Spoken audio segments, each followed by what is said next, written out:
All right, everybody, welcome back to our fourth and final stream of the day today. Now, I have good news and bad news, okay? I'm going to get the bad news out of the way first.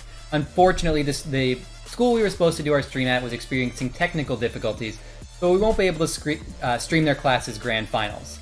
The good news there being that we actually will have a special event. What we are going to do is we are going to have the two developers of SEMBLY, Eric and Andrew, are going to take on each other in a gem race. So we'll see the people who made the game really play it. And I can't express how excited I am to see this. I am definitely beyond excited right now. I do not have the words to explain the feelings I'm feeling. However, I know that we are here to learn some sick strategies and stuff that some of our players at home will be able to pick up for their future games. Indeed. So if you ever were to miss the live action and check out a highlight clip, this will be the one to do it. And you'll be able to do that at youtube.com/brpclips, because this will be one you don't want to miss. Absolutely. Of course, you can also check us out with the VOD afterwards. This is over right here where you are at twitch.tv/BlackRocketLLC.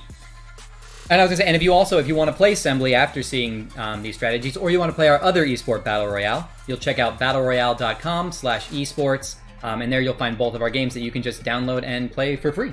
Perfect. And of course, one more time, we'd like to thank our sponsor, Simply PHP, for any of your custom web programming needs, choose Simply PHP.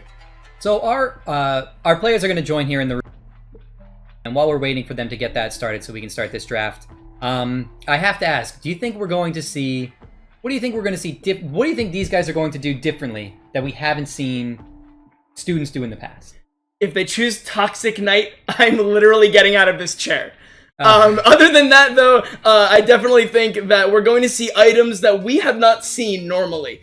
We've seen a huge spread of items, but I think that there's a lot of underlying potential in some of the combinations that just haven't been picked yet. And look, right here, we're going to be able to take a peek into our draft here. Both players rushing out of the gate to get some of their favorite items. We see the switch block in the bottom left here. Yeah, the switch block is an interesting one.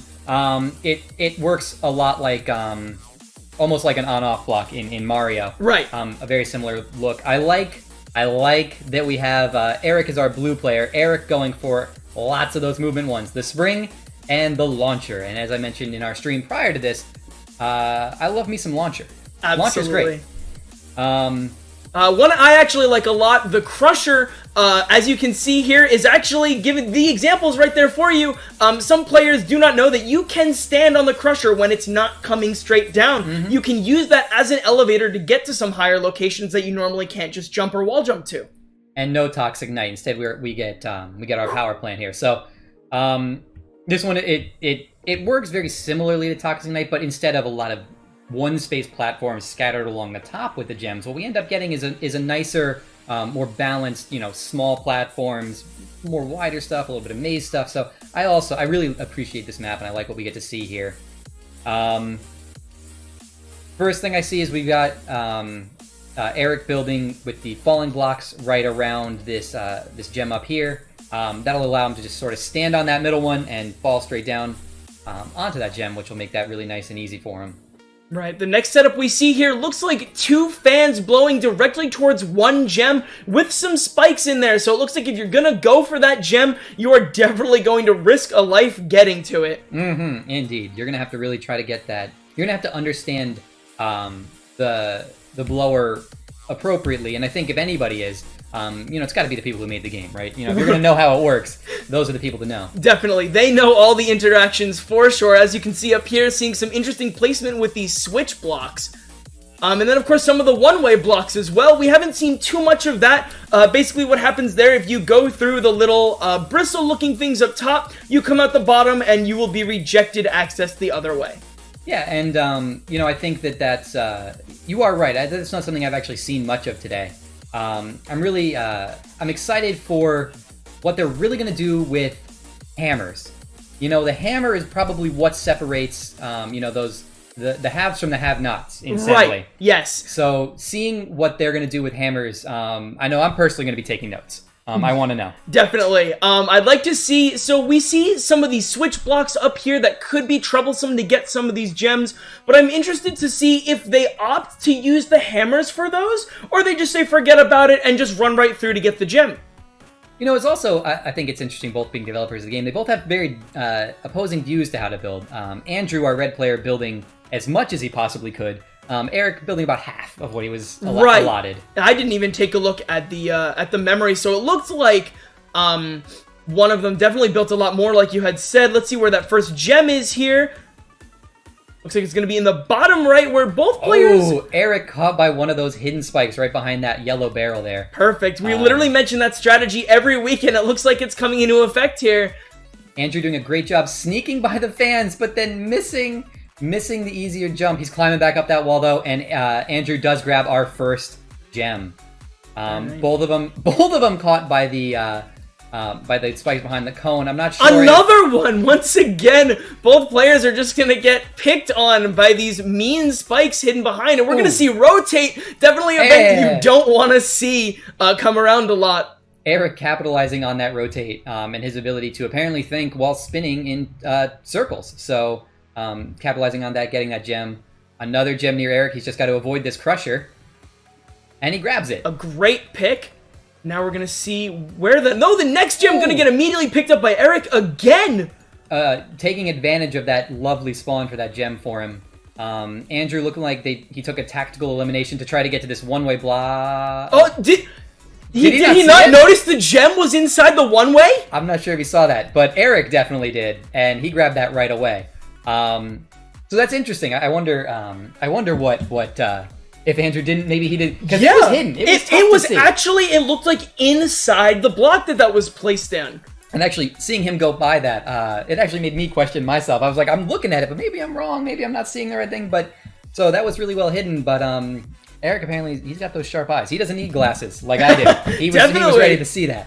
It almost maybe what happened was when Andrew was going past it, maybe he was already. Like, his screen was positioned so that the gem appeared while his screen was already there, so he didn't get that indicator of how far the gem actually was away from him. That could be. And if he didn't notice the slight change in scenery, he wasn't alerted that there was literally a gem right in front of him. That's an excellent point. That's probably a very likely scenario for how that played out. But that was fantastic. So we have Eric up by three gems, I believe now, right? Was that? I think that gem was the fourth. Yes, I believe that was 4-1, if I'm not mistaken. So we've got Eric a little bit in the lead right now, and it was that was exciting. That was really good stuff. And it was also cool to see them utilize the hidden spikes behind the environment and get caught by it. Right, so and both of them actually fell for that. Right. We mention all the time how some of the objects hide the spikes, some of them don't. There's maps where it's better, and in this map where you have to make those jumps and you feel like you're going to land safely on a platform, you're immediately going to get picked off by those spikes that are underneath traffic cones. Yeah, and I know that, like, personally, we're waiting, we're about to start the draft, but I just want to say that if I were as a player, I'd feel better knowing that everybody gets caught by that. Right, definitely. That's not just a one-person thing. All right, so taking a look at the draft here, once again, we're going to see the crushers and the switch blocks. An interesting choice to go for the lock, though. I like it. I like it only because these two guys have worked together on this game, so they know each other pretty well. Right. So I'll be interested to see if Andrew, the person who selected that lock block, decides to try to hide that key somewhere real tricky that he doesn't maybe think Eric is going to look at. Right. So for the most part, when I see a lock block, you just see a huge wall of locks, and the key is somewhere randomly chucked into the level. But maybe we could see actually a situation of hiding the key strategically in order to get to an area that could just easily be obtained where the next gem is. Ooh. So a nice one, rat maze. So jumping into this level, obviously, as you guys can see, this level is a huge mess. It really has just a lot of twisting corridors and a lot of great opportunities for enemies to roam around, as well as crushers and falling blocks and stuff. But the thing about this map is if you try to go around, you actually have to go completely around. There is no avoiding or taking shortcuts through some of these walls. No, not at all. You can actually see, just looking at all the different areas that you can easily lock off. For example, let's say we go to these green and purple pipes. There's 3 squares, and you put something in those 3 squares, and then it's just locked, and you're not getting in without a hammer. Right. So I like what Andrew's done with the one-way blocks up in the top corner as well. He's got in one way, and also was smart enough to give himself a way out. I like that, so that he doesn't have to reset. But really, that's not going to benefit him too much unless one of the next gem spawns is something in his given local area. But the next thing that I mentioned here, it looks like he's pretty much blocked it all off with locks, but originally he only had like 2 or 3 locks here, and the fan. If he just left it that way, you were forced to get the key to unlock the locks, or else you were just going to get blown away by the fan. He wouldn't have had to waste some of these materials placing these blocks if he just left it like that. But of course, the fan and the lockbox are placed by 2 separate opponents. Do we know where he hid the key? Do we know where that is right now? I think the key... Oh, there it is. Looks like it might be hidden by a toxic can all the way out there. Gotcha. And I think... And once again, we sort of see... well, actually, Andrew deleting some of his lockboxes after you mentioned that. I don't know. Right, now... Oh, he's gonna go with the disappearing ones. That is a very tricky choice. It looks like he's moving the key again. I don't quite see where it... Oh, now it's up in the top right. Yes, right behind those blocks that we mentioned. We appreciate the way he built so the one way. Now he has a reason behind it. I like that he did that rapidly at the end. Maybe kind of trying to bait Eric into a certain strategy and then quickly utilizing what he wanted. Right, so immediately just going to run right through these switch blocks here. No problem.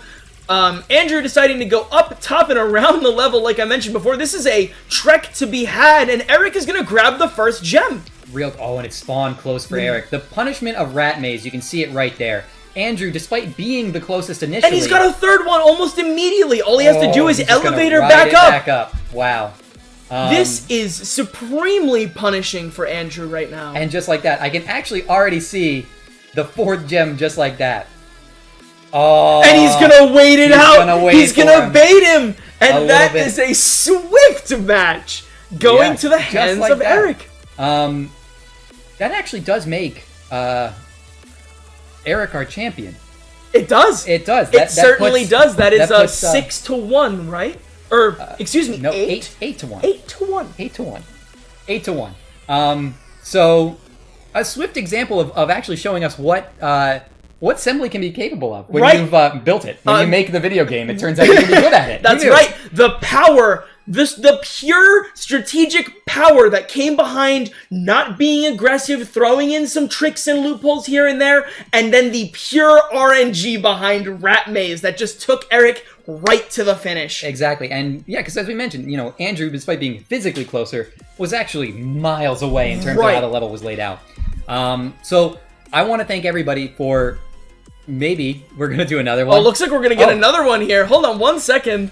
My guess, we're going to get one more here, which is great. I'm guessing that Andrew, being the person who made this game, he wasn't taking kindly to that showboating Eric gave him at the end of Rat Maze. He wants the run back. He wants the run back. And I think that's great because I can't get enough. So that was a great example of the risks of picking Rat Maze. Definitely. It was a great example of how to use your resources wisely. As we've seen, Eric's only built about half of what he's been allowed, just relying on his ability to get to where everything is the fastest. Because obviously, both these guys know the level layouts. They know what it looks like. And they know how to use the obstacles that they picked, be it the right ones or the wrong ones, to trick their opponent. Yeah. Even if they are both developers. Exactly. All right, so we're going to get right into the draft here. We're going to see what we have. The launcher coming out immediately from the side of Andrew. The spring and the sticky blocks now on Eric's side. Very interesting picks. Double launcher. I love launchers. I'm a big fan of the launcher.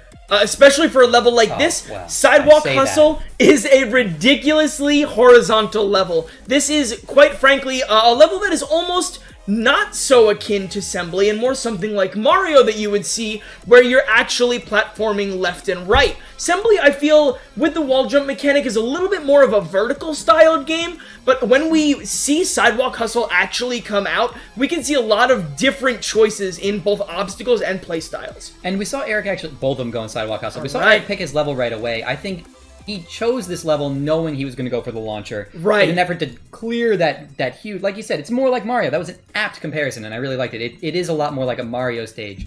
And like even from now, it's hard for us to even see the whole left-right action that we have happening. Right. So as you can see, both players start on the bottom left here immediately. Andrew opting for the lock boxes around the place. We're going to see a launcher coming out from Eric here. Oh, putting it on top of a gem. A very smart way to actually boost yourself even after just grabbing a gem. You can immediately get back into the action. And that's a great one to put it on too, because if you look at where that gem is compared to the other ones, the closest one is this one over the wall. Most of the gems, you actually have to clear this arc over to the right. And that launcher will push you right up through that space. So that is an excellent one to actually choose for that strategy as well. So even if someone else grabs the launcher, you can still know that your launcher is there and actually, you know, jump through it, use that added momentum it gives you, and try to get to the next gem before your opponent. So now we see some moving blocks down here. I really like the sticky blocks. These ones are incredibly difficult to escape, especially in tight spaces like this. It's like being stuck in quicksand, basically. Yeah. Exactly. I like the spacing of the moving blocks too. They're going to be moving at different, so you're going to be able to get in there, but you got to think about it. It's going to be tough to get out, especially with this block is going to get blocked by this box, and these two are going to have free reign to go all the way. So that'll be really, like, that's really great. Another launcher. That one. But it doesn't, we see some springs and some scattered things, but it doesn't look like the players are too worried about the end of the level. It seems like all of their choices have been kind of like fed towards the front. Yeah, I agree. And I think that's sort of because this one is so wide of a level. Right. It's kind of the thought process of, if I have to go all the way down there, I better just be ahead of him already or else I'm losing that gem, period. I agree. And we see actually Eric built a lot more this time than he had in the past, so... Right, both players almost maxing out. Well, Andrew maxing out, but Eric not so much, but he is closer than he was before.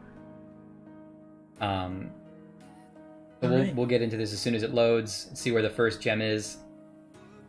Definitely, I'm going to keep this one on free so that we can watch as both players try to traverse each other's buildings. So see, there we go. We got that launcher. Andrew now has somewhat of a lead, trying to break these falling blocks, and he's going to get it. He gets in there, avoids the crushers, got stuck in the moving blocks down there, though. Looks like next gem might be right in Eric's hands. Okay, looks like Andrew's waiting in his launcher to see where the next gem is. Both players seem to spot it. It looks like it's going to be all the way out here where there's seemingly no traps. And Andrew, with the high ground, easily takes that gem. Eric moving backward, kind of expecting the gem to be in that direction. And there it is in a launcher. And the next one, he's getting blasted right towards it. It's right under some crushers here, but it looks like rotate gonna come into effect. Let's see how these players handle this. About it. Oh, and he's gonna get crushed. Where is Andrew right now? It looks like he got thrown back too. Not too sure from what. He got himself stuck in the launcher there for a little bit, but now he's got time. It's gonna take Eric some time to get back after getting crushed. So we'll see if Andrew is able to get... Oh, no! Smashed right on top of that spring. See. Looks like the gem moved on us. So now Eric's going to get a nice free gem here after dealing with some of these sticky blocks. You know, I would say that Eric's getting this gem luck because he made the game, but, well, so did Andrew. So did Andrew. Yeah. Now we're going to see some slow-mo. Let's see if either player... Oh my goodness, that wall jump perfectly timed. Definitely don't want to land in the launcher here. That's going to send you in the wrong direction. Oh, man. And both players at 3 gems now. Where is the last gem? This is for pride for Andrew. He needs this one. It looks like it's going to be all the way at the beginning, in the hands of Eric if he can wait. But does he have the hammers to break it? We'll see. Also, how do you... Oh, my goodness. Some tricky one-way block placement. Eric realizing that... Andrew going for the tactical elimination. He went for the reset to grab the gem. What a smart play. That was fantastic. I talk about tactical resets periodically, right? Right. But that was one where he knew both players recognized that they weren't going to be able to make that one-way jump. Yeah. Eric choosing, okay, well, I can get... If I figure it out faster, I'm going to go up and around. Andrew, I think, realizing that, knows... all right, I've got to go ahead and eliminate myself right now so I can spawn closer. Right, so he immediately knew that even if Eric got slowed down, that reset was going to be enough. He remembered to maintain where he was mentally on the map so that if he was going to reset, it would be more beneficial than it would be to hurt him. Because as we mentioned before, you can reset yourself in this game by pressing R. That will take you right back to spawn. However, on a lot of these maps, the players that we've seen really like to clog spawn with a lot of messy obstacles. And in a game like this, where it's both the developers and they have the same amount of knowledge, one was just able to barely outsmart the other by using that reset as a tactic rather than a loss at his own cost. Yeah, and I would say that once again, I highly encourage everybody to go to our YouTube channel, youtube.com/brpclips, and check out the highlight from all of today's matches. We've actually seen really incredible high-level stuff today. This is some of the best SEMBLY I've seen played. Since I've started playing. And it's been very exciting today. It's been an excellent experience. You can also watch the VOD if you want to catch the whole thing. You don't just want the highlights, you want the full experience of today's matches. You can see all of them at twitch.tv/BlackRocketLLC. If you want to play SEMBLY or participate in any of our weekend tournaments or play our Battle Royale game, which will now feature student maps, you can do all that at blackrocket.com/esports. And of course, just one last big thank you to our sponsor, Simply PHP, for all of your web-based custom programming needs. Choose Simply PHP. I hope you guys enjoyed today as much as we did. And tomorrow we will be back with 3 Battle Royale streams for you.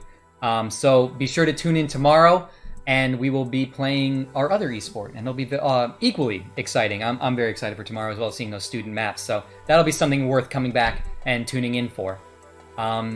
Anything else, Jake? No, I think that about does it. Thank you guys so much for checking out the stream today. It's been an awesome time. Kyle and I have had a blast today commentating over these high-level SEMBLY matches. And of course, once again, you can catch us back here every Thursday and Friday for some SEMBLY and some Battle Royale at twitch.tv/BlackRocketLLC. We will see you guys next time.